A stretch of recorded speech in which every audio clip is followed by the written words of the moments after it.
Oh hey, I'm just about to go to bed. I know we couldn't Skype tonight, but that's alright. Good night, girl. I'll see you tomorrow. Chat. We're actually good. I just rewatched a Freedom Riders, and the starting energy was literally room full of NPC with a negative risk. Like seen by race like an Asian, that's a mid-tier behavior. But then this, my gosh, this literally main character, Erin Gruel, enter as the main character, like boom. She's really cooked. Let's really look at the systematic inequality and says bye to the prestigious. She used the equity pedagogy, but to give the whole class 100-degree glow up, like no cap. She's the vital boss of sympathy, empathy, all of it. So we're diving into the journal era of the Holocaust reality check, because the tea is actually boiling. So welcome to the circus. Okay. Okay, Cookie, walk soon. Okay. So we need to talk about this 2007 Freedom Riders movie, because I just rewatched and the vibes deeply cursed, like super cursed. Like I don't like where this is going. the classroom energy at the start was giving straight up Ohio, like no crap. Like we're talking negative, like super 100% negative. Bro, what are you talking about, man? Staying strictly by the race is like a competitive sport and zero communication skill. The sarcasm alone was enough to power the whole electrical grid. It was giving like a staring contest at the function, like staring at each other, like you are in a room of a lot of wild animal. But here's the thing, this student wasn't just being like oops on the spot.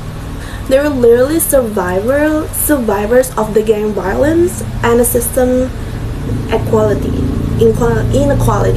Actually main characters struggle, like their hostility was just a defense mechanism, because they live in a world where trust is rare spawn.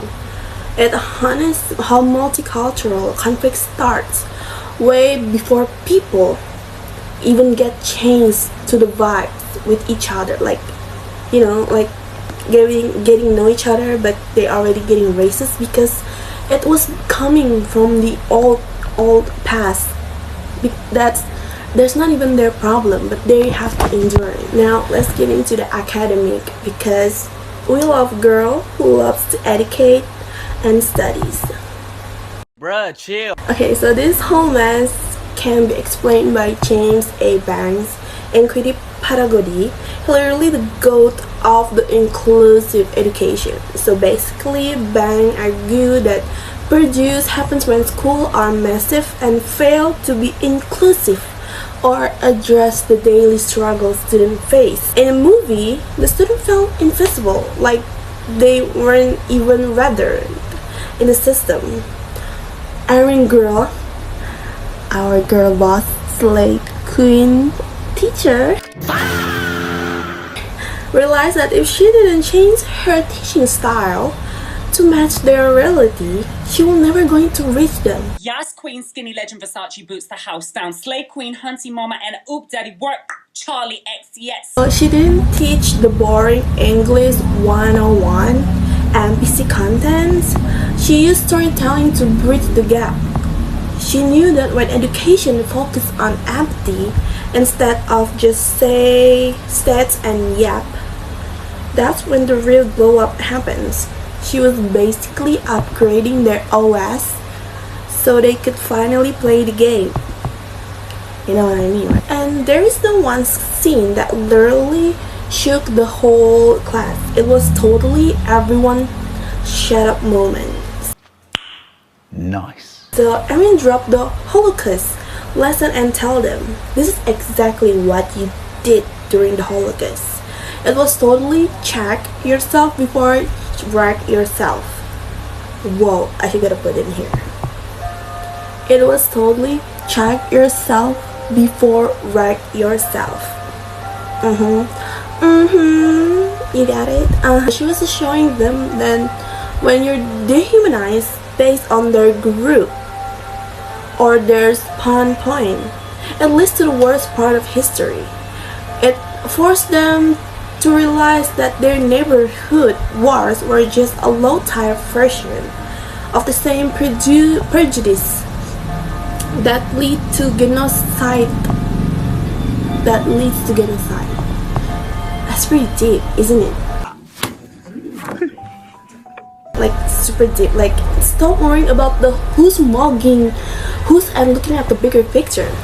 Then the journal era start, and honestly, we love the reflection moment. Like, Erin gave them the prompt, you have to use your own voice. That was huge because it gave them safe space to trauma dump all their lore without being judged by the monks.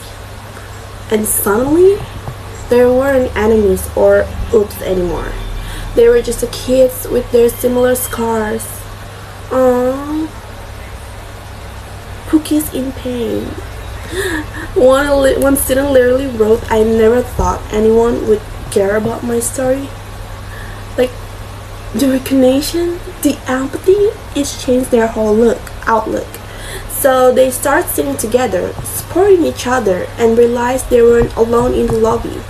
They even learned to separate their identity from their bad choice. It's a totally 100-degree transformation, like literally the ultimate glow up. From 0 aura to 100% main character energy.